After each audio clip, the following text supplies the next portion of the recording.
하나님 말씀 보도록 하겠습니다. 창세기 4장 1절에서부터 8절까지의 말씀입니다. 창세기 4장 1절에서부터 8절까지의 말씀, 구약 사쪽입니다.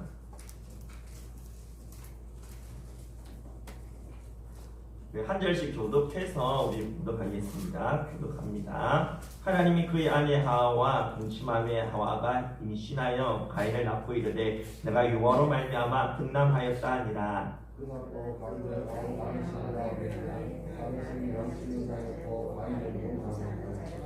세월이 지난 후에 가인은 땅의 소산으로 제물을 삼아 여호와께 드렸고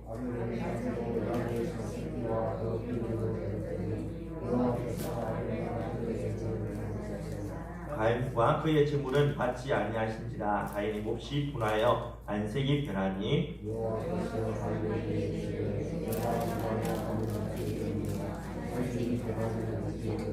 내가 선을 행하면 어찌 낯을 들지 못하겠느냐. 선을 행하지 아니하면 죄가 문에 엎드려 있느니라. 죄가 너를 원하나 너는 죄를 다스릴지니라. 가인이 그의 아우 아벨에게 말하고 그들이 들여 있을 때에 가인이 그의 아우 아벨을 쳐 죽이니라. 아멘. 이 시간 우리 호산나 찬양대 찬양하겠습니다.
지금까지 살아오면서 교회에서 예배를 몇 번 정도 드렸다고 생각하십니까? 1년이 52주니까 10년 동안 내가 신앙생활을 했다면 520번 예배를 드린 꼴이 될 것이고 20년이면 1040번이 되겠죠.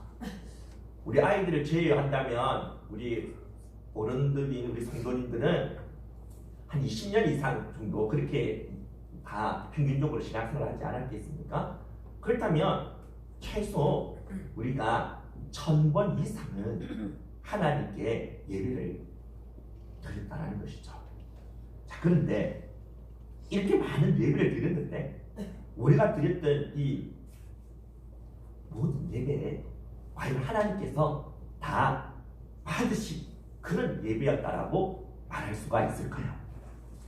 오늘 우리가 살펴볼 가인과 아벨의 제사를 통해서도 알 수 있듯이 하나님께서는 자신에게 드려지는 예배라고 해서 무조건 다 그 예배를 받으신 분은 아니라는 것입니다. 하나님께서 연락하시는 제사, 곧 하나님이 기뻐 받으시는 예배가 있는가 하면 하나님께서 받지 아니하시는 그런 예배도 있다라는 것이죠.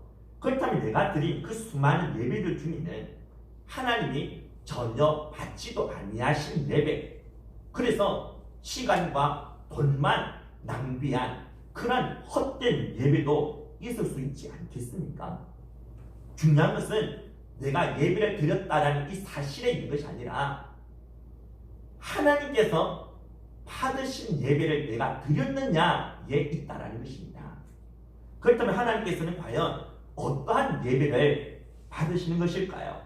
이 질문에 대한 답을 오늘 우리가 읽은 이 본문의 말씀을 중심으로 함께 생각해 보고자 합니다. 오늘 본문에 등장하는 가인과 아벨은 각각 하나님께 예배를 드립니다. 가인은 농사를 짓는 자였기 때문에 자신이 수확한 땅의 그 수산물로 하나님께 제사, 곧 예배를 드리고, 아벨은 양을 치는 자였기 때문에 자신이 키워서 그렇게 처음 낳게 됐던 그런 양의 첫 새끼, 이것을 가지고 하나님께 제물로 바치며 제사, 예배를 드립니다. 그런데 하나님께서는 이 아벨의 제사만 받으시고 가인의 제사는 받지 아니하셨다라는 것입니다. 그렇다면 하나님께서는 왜 가인의 제사는 받지 아니하시고 아벨의 제사만 받으셨을까요? 이 질문을 제가 이전에 이런 초등부 학생에게 물어본 적이 있었습니다. 그때 이 한 학생이 이렇게 대답하는 것이었습니다. 가인이 하나님께 드린 제물은 맛이 없는 채소와 풀이었지만 아벨이 드린 그러한 제물은 맛있는 고기였기 때문에 그래서 하나님께서 아벨의 제사를 받으신 것입니다 라고 이렇게 말했죠. 정말 어린아이와 같은 그런 발상이지 않습니까? 자신이 야채, 풀은 싫어하고 고기를 좋아한다고 해서 하나님도 자기처럼 이렇게 고기를 좋아한다고 생각하여 이렇게 말한 것 아니겠습니까? 또 어떤 사람들은 아벨은 예수님의 보혈을 상징하는 그런 어린 양의 피를 제물로 바쳤기 때문에 하나님께서는 이 아벨의 제사는 받으신 반면에 이런 그리스도의 피를 예표하는 그런 짐승으로 예배를 드리지 아니한 이 가인의 제사는 하나님께서 거절하신 것이다 라고 말하는 것을 볼 수가 있습니다. 여러분, 이러한 주장은 상당히 일리가 있습니다. 그러나 이 주장이 절대적인 정답이라고 말할 수는 없습니다. 왜냐하면 구약의 제사를 살펴볼 때 하나님께서는 어떠한 제사를 받으시느냐면은 이 짐승의 피를 가지고 하나님께 그렇게 제사하는 그런 번제나 그런 한목제와 같은 이런 제사만 받으시는 것이 아니라 곡식을 가지고 하나님께 바치는 이런 소제, 이런 소제의 제사도 하나님께서 받으시는 것을 볼 수가 있습니다. 그렇기 때문에 가인이 이런 짐승의 피가 아닌 곡식을 하나님께 바쳤기 때문에 하나님께서는 그의 제사를 받지 아니하셨다라고 그렇게 우리가 단정 지을 수는 없다라는 것이죠. 중요한 것은 재물이 아닙니다. 하나님께서 중요하게 여기신 것은 짐승과 같은 그런 재물이 아니라 그 재물을 바치는 사람, 곧 예배자라는 사실을 알아야 합니다. 그래서 하나님께서는 이 아벨의 제사를 받으신 것을 가리켜서 여호와께서 아벨과 그의 재물은 받으셨으나 라고 이렇게 말씀하고 있는 것이죠. 여기서 하나님이 받으신 그의 재물 앞에 바로 예배자의 이 아벨의 이름이 먼저 나온다는 사실을 우리는 주목해야 합니다. 하나님께서는 이 아벨이 바친 그 재물, 이것을 받으시기 이전에 예배자의 이 아벨을 먼저 받으셨다라는 것이죠. 따라서 우리는 아벨과 가인의 제사를 비교할 때 그들이 바친 제물에 초점을 맞출 것이 아니라 예배자인 그들에게 초점을 맞출 수 있어야 합니다. 그렇다면 예배자로서 아벨이 가인보다 더 나았던 점은 무엇이었겠습니까? 무엇이 아벨로 하여금 하나님께서 기뻐 받으시는 그런 예배자가 되게끔 만들어 주었을까요? 이 질문에 대한 답을 히브리서 11장 4절을 통해서 우리가 알 수가 있는데요. 우리 앞에 나오는데 같이 함께 우리 읽도록 하겠습니다. 같이 읽읍시다. 믿음으로 아벨은 가인보다 더 나은 제사를 하나님께 드림으로 자, 무엇으로 아벨이 가인보다 더 나은 제사를 드리게 되었다고 말씀하고 있죠? 믿음으로죠. 바로 이 믿음이 아벨로 하여금 예배의 성공자가 되도록 만들어 주었다라는 겁니다. 그렇다면 가인에게는 없었지만 아벨에게 있었던 이 믿음은 과연 어떠한 믿음일까요? 곧 우리가 아벨처럼 예배의 성공자가 되기 위해 반드시 가져야만 하는 그 믿음은 어떠한 믿음이겠습니까? 이에 대한 답을 히브리서 11장 6절에서 말씀해 주고 있는데요. 우리 같이 함께 우리 읽도록 하겠습니다. 11장 6절 말씀 같이 읽읍시다. 시작. 믿음이 없이는 하나님을 기쁘시게 하지 못하나니 하나님께 나아가는 자는 반드시 그가 계신 것과 또한 그가 자기를 찾는 자들에게 상 주시는 이심을 믿어야 할지니라.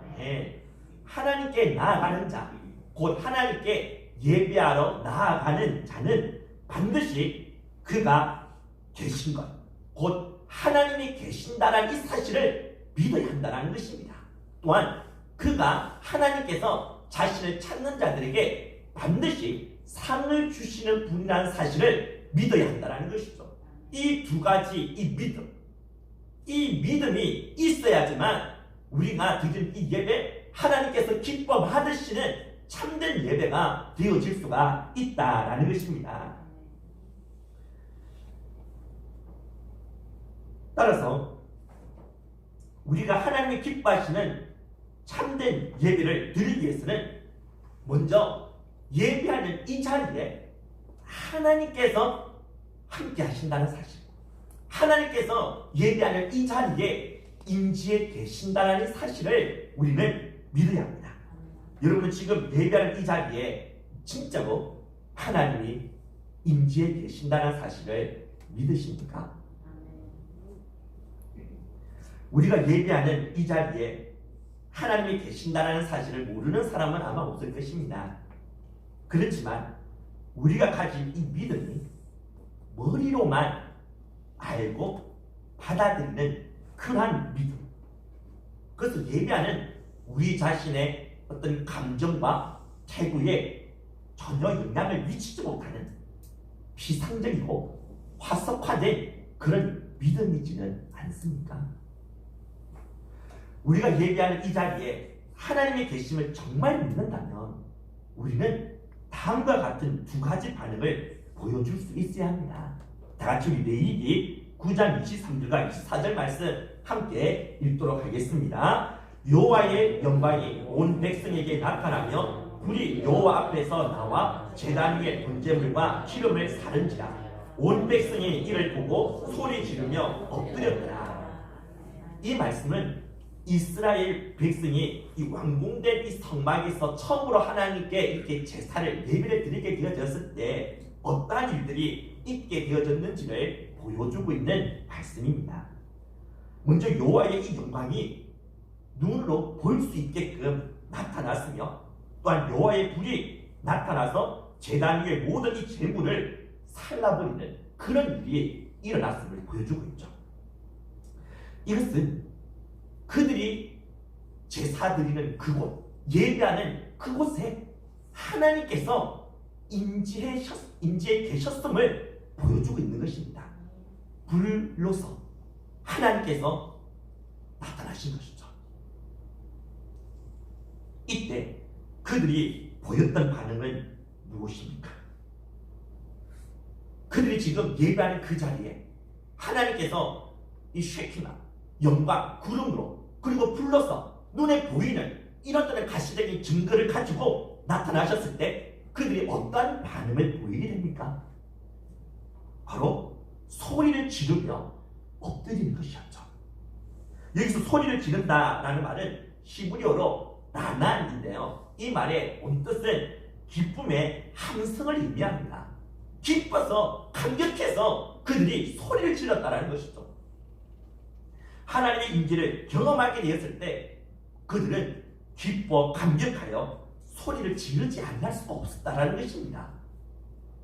이것이 첫 번째 반응이고 두 번째 반응은 엎드리는 것이었습니다. 엎드리는 것은 하나님에 대한 일종의 경외감을 표현하는 것인데요.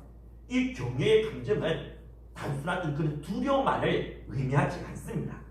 이것은 신적인 경외이며 사랑과 신비가 동반되어진 그런 두려움입니다. 하나님의 거룩하심과 그분의 위엄과 영광을 목격한 자들은 이러한 경외감에 사로잡혀서 하나님 앞에 엎드리며 부복하지 않을 수가 없다라는 것이죠. 하나님의 임재하시는 예배를 드리고 있는 우리들은 지금 이러한 감정, 이러한 반응을 보이고 있습니까? 우리들도 예배할 때마다 그들처럼 소리를 지를 정도로 기뻐하며 감격할 뿐만 아니라 땅바닥에 완전히 엎드릴 정도로 하나님에 대한 경외감에 사로잡히십니까? 우리가 이들처럼 똑같이 소리를 지르며 엎드리는 행동을 보여주지 못한다 하더라도 그들이 하나님 앞에서 가졌던 그 감정들, 곧 기쁨과 감격, 그리고 경외심에 압도당하는 이러한 감정들은 가지고 우리가 예배의 자리로 나가야 하지 않겠습니까? 그런데 우리들에게 이러한 감정이 있습니까? 아마 우리들 가운데 이런 생각을 하시는 분들이 계실지 모르겠습니다. 모세 시대에는 불이나 구름과 같이 하나님의 이 영광과 임재하심의 그 가시적인 그런 증거들이 눈으로 볼 수 있게끔 그렇게 나타났기 때문에 그들이 이렇게 소리를 지르며 엎드리는 것이 가능했지만, 근데 오늘 이 시대에는 우리가 예배할 때 전혀 이러한 증거들, 하나님께서 정말 이곳에 임재해 계신다라는 눈에 보이는 증거들이 전혀 나타나지도 않는데 어떻게 우리가 그들과 같은 그런 반응을 보여줄 수가 있겠느냐, 이렇게 생각할 수 있다는 것이죠. 그러나 이런 생각은 잘못된 것입니다. 분명 오늘 이 시대에는 불이나 구름과 같이 하나님의 영광과 임재의 그 가시적인 증거들은 나타나지 않습니다. 또한 우리들은 예배 때 이러한 것들을 기대해서도 안 됩니다. 만약 하나님께서 오늘 이 시대에도 모세 시대처럼 자신이 예배 때 임재해 계신다는 사실을 우리가 눈으로 볼 수 있게끔 그렇게 만들어 주신다면 우리에게 굳이 하나님께 나아가는 자는 반드시 그가 계신 것, 이걸 믿으라고 그렇게 요구할 리가 없지 않겠습니까? 눈에 보이는 것은 믿음이 필요가 없습니다. 그러나 눈에 보이지 않기 때문에 믿음이 요구되어진다는 것이죠. 오늘 이 시대에는 더 이상 하나님께서 자신이 이곳에 임재해 계신다는 것, 그건 우리가 눈으로 볼 수 있게끔 그렇게 증거를 보여주시지 않습니다. 그렇기 때문에 하나님께서 우리에게 믿음을 요구하고 계신 것이죠. 믿으라는 것입니다. 보이지는 않지만 이곳에 하나님이 임재해 계신다라는 것, 이것 믿음의 눈으로 바라보라는 것이죠. 믿음은 바라는 것들의 실상이요 보지 못하는 것들의 증거라고 말씀하셨습니다. 보지는 못하지만 그것을 증거로 제시할 만큼 확신하는 것, 이것이 바로 믿음이라는 것이죠.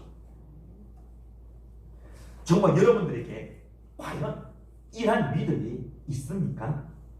비록 유견론으로는 이곳에 하나님이 임재해 계신다라는 것 보여지지 않아도 믿음의 눈으로 우리 가운데 임재해 계시는 하나님을 볼 수 있다면 우리들에게 어떤 반응이 일어나겠습니까?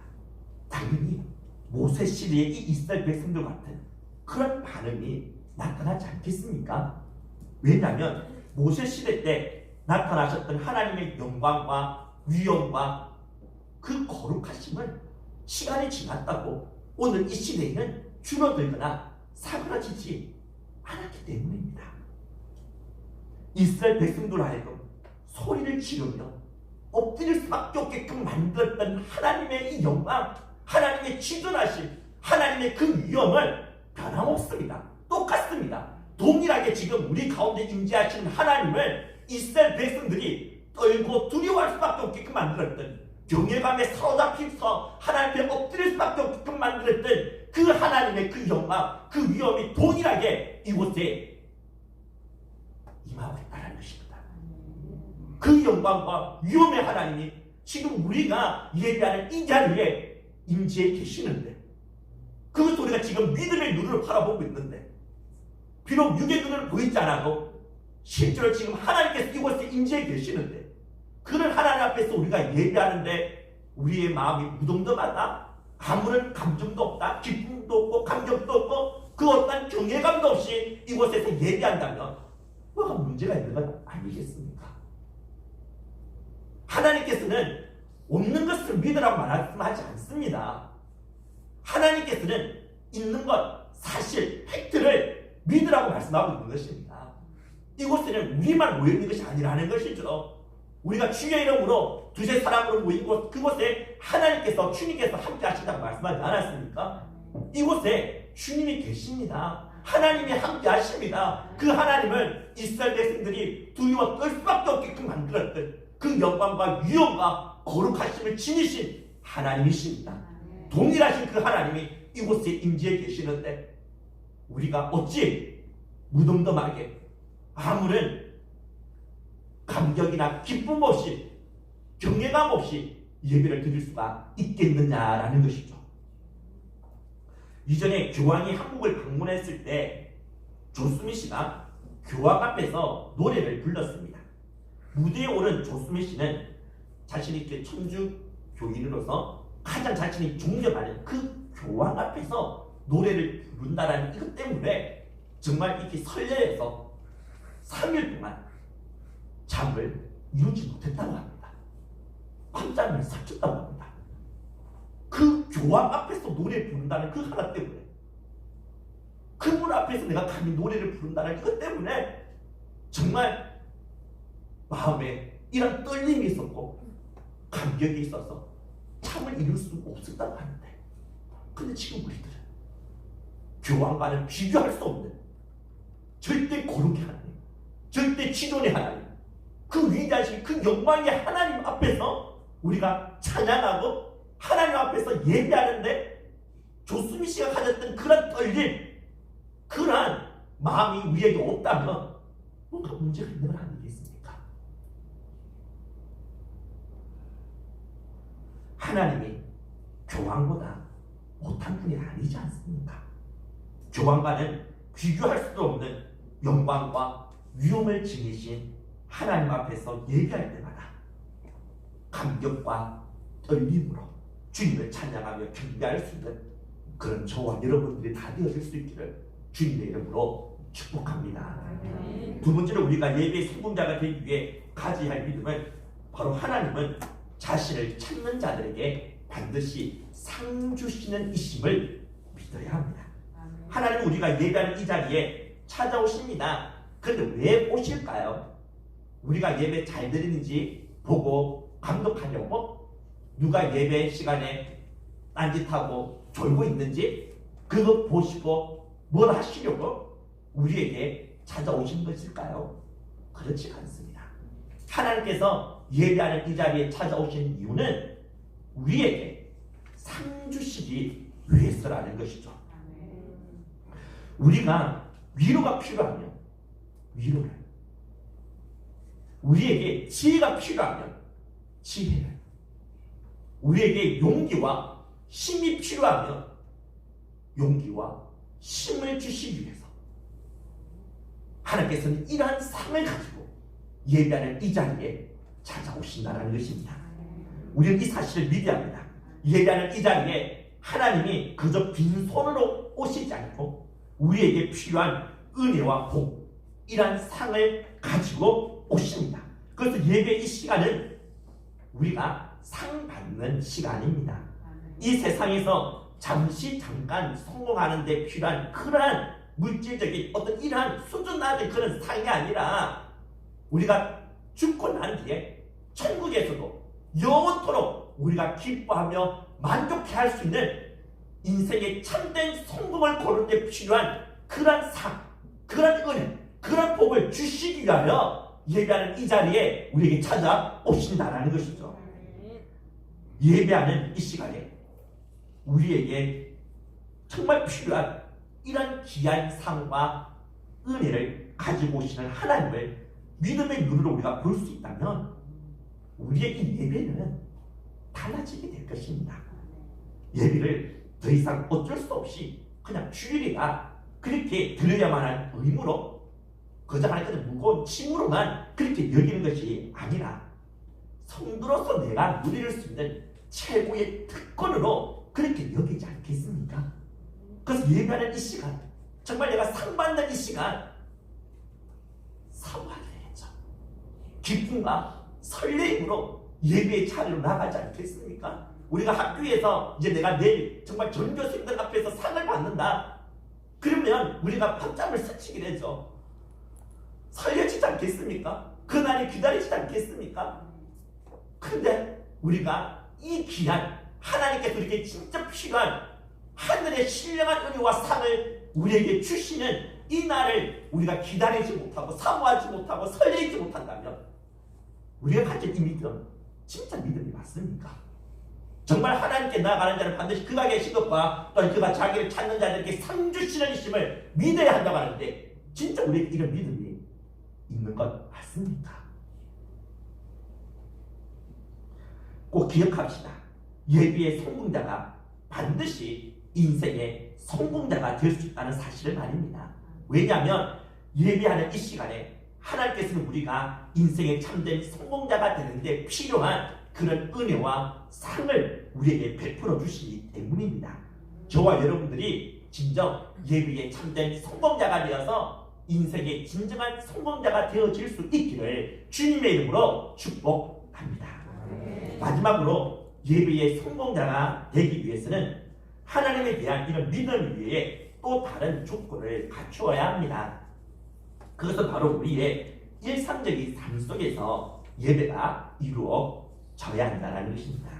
하나님께서는 가인이 바친 그 제물을 거절하시기 전에 무엇을 먼저 거절하셨는지 아십니까? 예배자였던 가인을 먼저 거절하셨습니다. 그래서 하나님께서는 창세기 4장 5절에서 가인과 그의 제물은 받지 아니하신지라 그렇게 말씀하고 있다는 거죠. 하나님께서 이 가인의 제물을 거절하시기 전에 먼저 이 가인이라는 그 사람, 예배자인 이 가인을 먼저 거절하셨다는 것입니다. 왜냐? 그는 이 상 속에서 예배자로 살아가지를 않았기 때문이죠. 우리는 교회에서 예배할 때 하나님께 우리가 가진 소중한 것, 좀 귀한 것, 이건 내가 하나님께 그냥 드리기만 하면 하나님께서는 그 예배를 받으신다고 생각합니다. 그런데 아닙니다. 이 생각은 잘못된 생각입니다. 다 같이 우리 리가 6장 6절에서 8절 말씀 좀 긴데요. 우리 같이 함께 읽도록 하겠습니다. 내가 무엇을 가지고 여호와 앞에 나아가며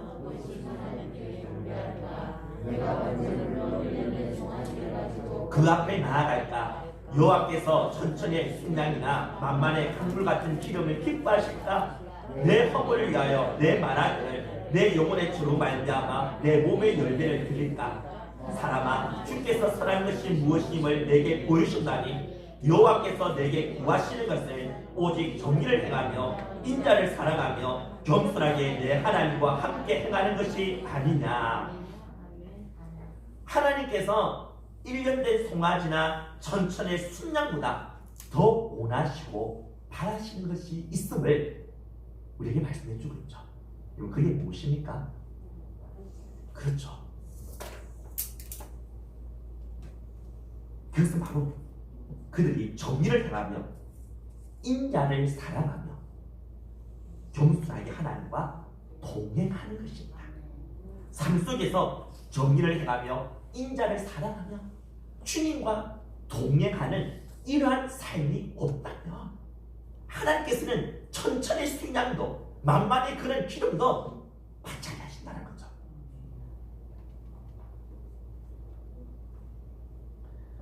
일상적인 삶 속에서 하나님과 동행하는 그 예배자의 삶이 이루어질 때 그가 교회에 와서 드리는 그 예배를 하나님께서는 기뻐하시며 그에게 약속하신 은혜와 복을 내려주신다는 것입니다.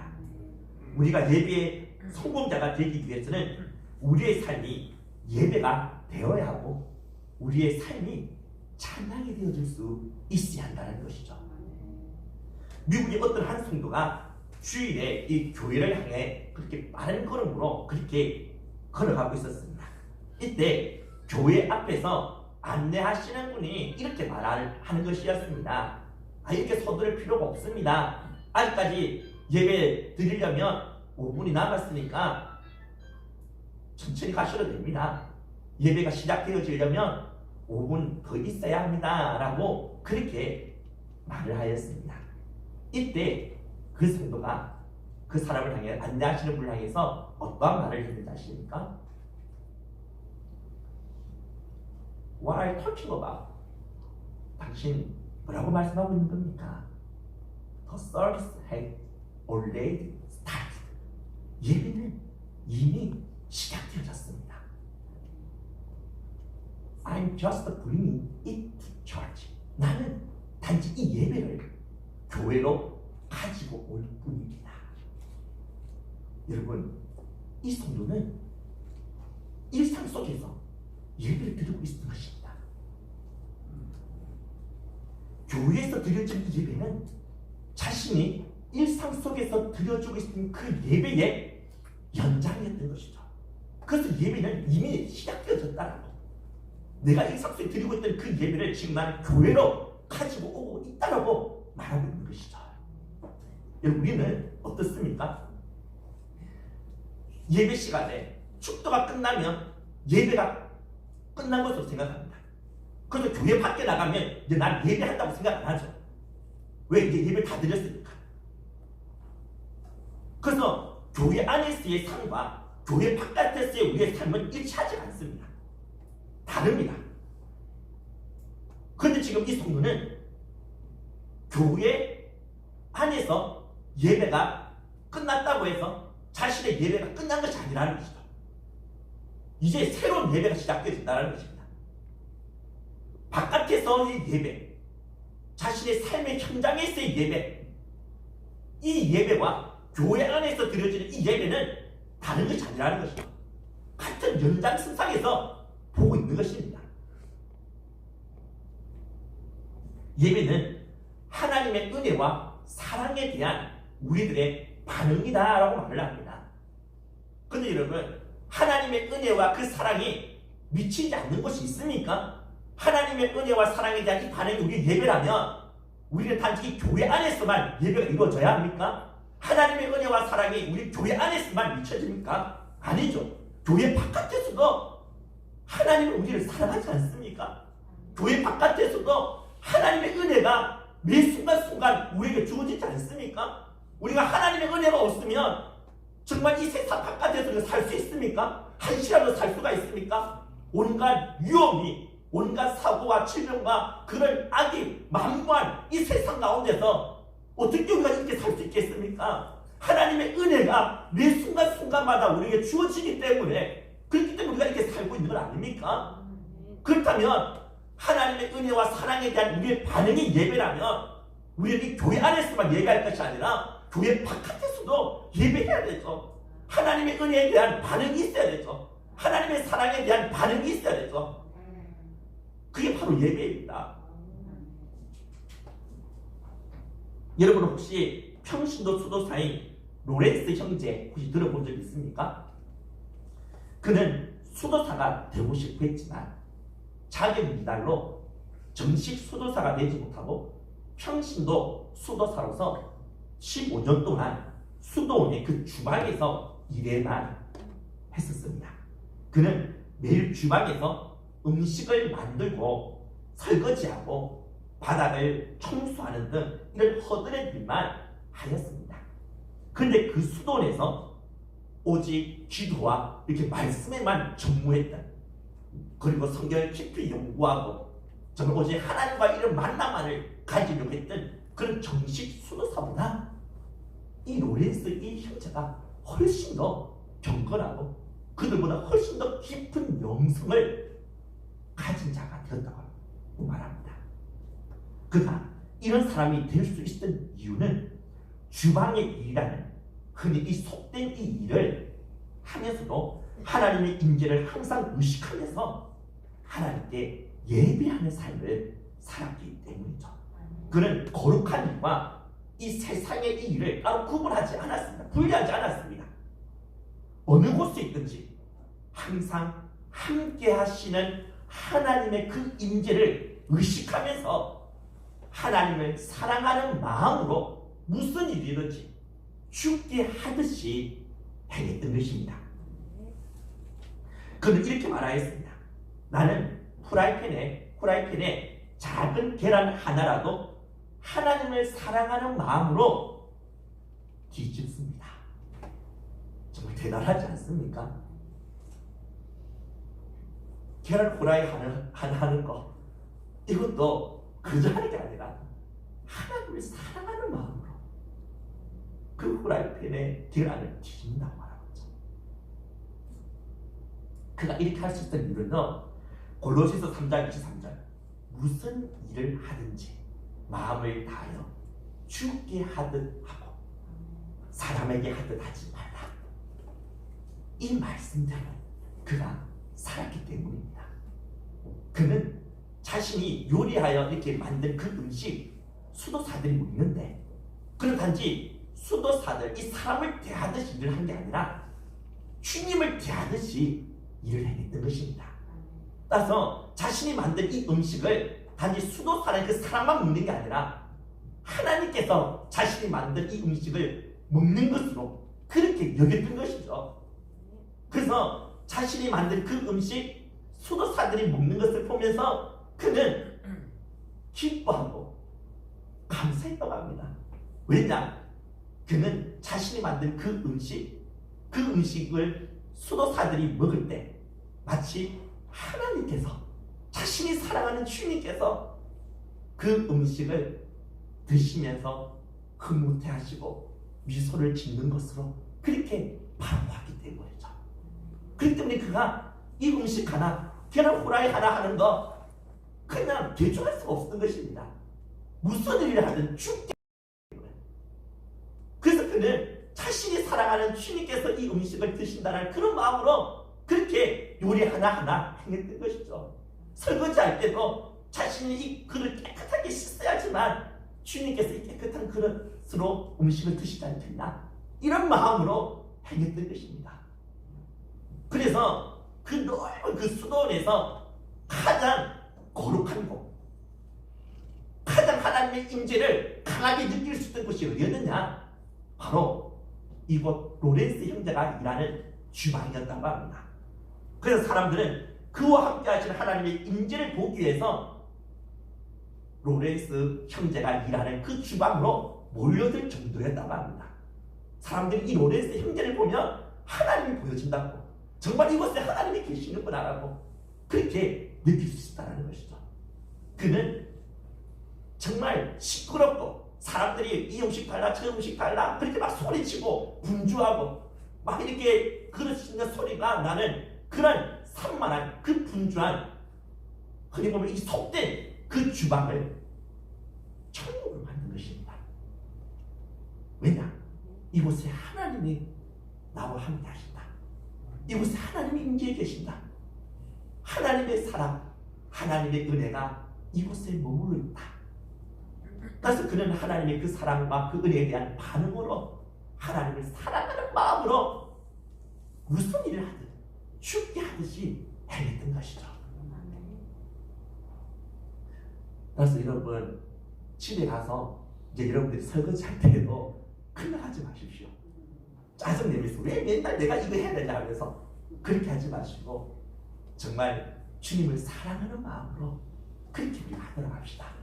내가 깨끗이 씻은 설거지한 이 깨끗한 그릇으로 내 자식들, 내 가족만 먹는 게 아니라 마치 주님께서 이 깨끗한 그릇으로 음식을 드신다는 이런 생각으로 우리가 행하게 된다면 우리가 설거지하는 그 일 하나도 거룩한 일이 되지 않겠습니까? 예배가 되지 않겠습니까? 또 우리가 이렇게 토요일마다 우리가 이렇게 지역 주민들에게 이렇게 전도 붙이고 또 어묵도 이렇게 어묵탕도 끓여서 주고 또 호떡도 이렇게 맛구어서 주고 하는데요. 우리가 단지 이런 음식을 이런 지역 주민들 사람들에게만 준다고 생각하면 안 되겠죠. 그들을 대하는 것, 주님을 대하듯이 하면 되는 겁니다.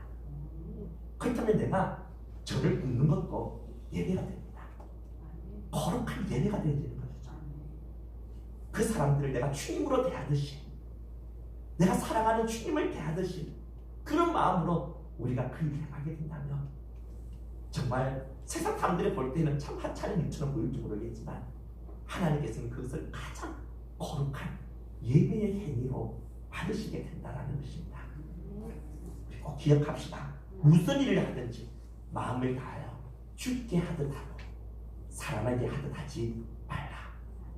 우리가 이 말씀을 깊이 마음에 새기고 일상 속에서 진정 예배하는 삶을 살아가고 말미암아 하나님이 찾으시는 참된 예배자가 되어질 수 있기를 주의 이름으로 축복합니다.